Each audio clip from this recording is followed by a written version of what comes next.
Gioco ed educazione vanno insieme alla Montessori, un progetto di Mare Vivo. Mare Vivo come concorso ha dato la possibilità non solo appunto di giocare, come si diceva poco fa, ma di dare spazio alla creatività dei bambini. Il progetto vincitore di cosa parlava appunto? Di mare e inquinamento?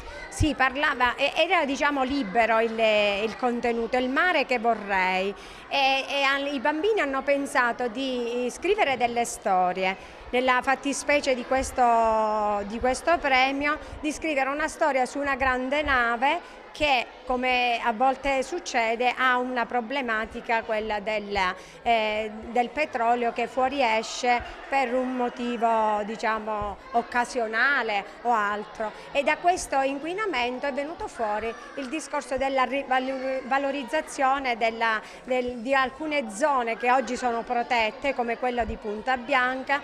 È un progetto che è iniziato lo scorso anno con la formazione di circa 45 operatori in Italia, di cui 15 ad Agrigento, 15 a Palermo e 15 a Roma, che hanno lavorato nel corso di quest'anno ad organizzare attività di educazione ambientale in vari istituti delle 3 province. Per quanto riguarda Agrigento, questi ragazzi che hanno partecipato a questa attività hanno fatto queste lezioni di educazione ambientale anche presso questa scuola Montessori di San Leone, che ha partecipato al premio e che alla quale scuola stamattina abbiamo consegnato questo riconoscimento.